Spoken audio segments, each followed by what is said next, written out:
सुशांत सिंह राजपूत की बहन की चुनाव में एंट्री। दीघा विधानसभा का कैसा है राजनीतिक इतिहास। नमस्कार, मैं ऋचा पराशर और आप देख रहे हैं वन इंडिया हिंदी। बिहार विधानसभा चुनाव जैसे जैसे नजदीक आ रहे हैं वैसे ही बिहार से काफी दिलचस्प खबरें भी निकल कर आने लगी हैं। अब जो खबर है उसने राजनीतिक हलकों में खलबली मचा दी है।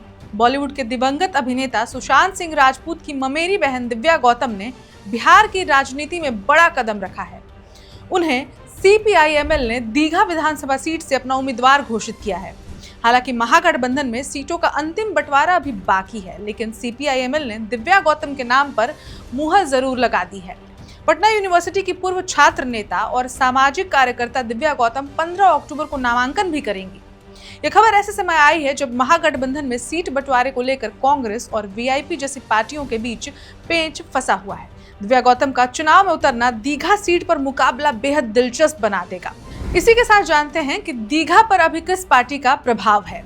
आपको बता दें कि दीघा से 2 बार से बीजेपी जीत रही है। दीघा विधानसभा सीट न सिर्फ जिले की एक महत्वपूर्ण सीट है, बल्कि इसे भारतीय जनता पार्टी का अभेद्य गढ़ माना जाता है। इस सीट पर बीजेपी के उम्मीदवार डॉक्टर संजीव चौरसिया लगातार 2 बार से विधायक बनकर पार्टी की मजबूत पकड़ को साबित कर चुके हैं। पिछले चुनाव यानी कि 2020 के जो विधानसभा चुनाव हुए थे, इसमें इस सीट पर बीजेपी के संजीव चौरसिया ने जीत दर्ज की थी, जिन्हें 97,044 वोट मिले थे। दूसरे नंबर पर सीपीआईएमएल की शशि यादव थी, जिन्हें 50,971 वोट मिले थे। यानी सीपीआईएमएल इस सीट पर पहले भी मुख्य मुकाबले में रही है। इस बार दिव्या गौतम को उतारकर पार्टी महिला और युवा कार्ड दोनों खेल रही है। अब इसके साथ ही आपको एक बार ये भी बताते चलते हैं कि कौन है दिव्या गौतम।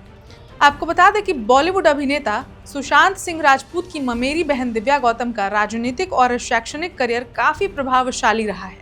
वे पटना यूनिवर्सिटी की पूर्व छात्रा रही हैं, जहां उन्होंने पटना कॉलेज के मास कम्युनिकेशन में स्नातक यानी कि ग्रेजुएशन किया हुआ है।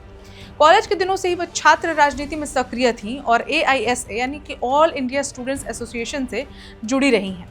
वर्ष 2012 में पटना विश्वविद्यालय छात्र संघ चुनाव में उन्होंने अध्यक्ष पद के लिए चुनाव लड़ा और दूसरे स्थान पर रही थी। राजनीतिक सक्रियता के बावजूद उनका शैक्षणिक रिकॉर्ड बेहद मजबूत रहा है।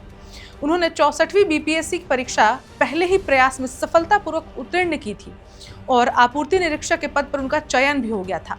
हालांकि उन्होंने सरकारी नौकरी करने के बजाय सामाजिक कार्यों को और राजनीति को अपने करियर के लिए चुना। वर्तमान में वे यूजीसी नेट क्वालिफाइड हैं और PhD कर रही हैं। उनका ये सफर दिखाता है कि वे सिर्फ एक सेलिब्रिटी के रिश्तेदार नहीं हैं, बल्कि एक गंभीर और मजबूत उम्मीदवार भी हैं दीघा विधानसभा सीट के लिए। महागठबंधन में सीटों के बंटवारे को लेकर अभी भी गतिरोध बना हुआ है। सूत्रों की माने तो ये मामला मुख्य रूप से कांग्रेस और मुकेश सहनी की पार्टी वीआईपी के कारण अटका हुआ है। हालांकि पार्टियों ने आधिकारिक घोषणा का इंतजार किए बिना उन सीटों पर संभावित उम्मीदवारों को हरी झंडी देना शुरू कर दिया है, जो पिछले चुनाव में उनके खाते में थी या जहां उनका दावा मजबूत है। अब इस खबर में इतना ही, लेकिन महागठबंधन के सीट बंटवारे पर हमारी नजर बनी हुई है। जो अपडेट्स आएंगे उन्हें हम आप तक पहुंचाएंगे। तब तक देखते रहिए one India Hindi. Subscribe to One India and never miss an update. Download the One India app now.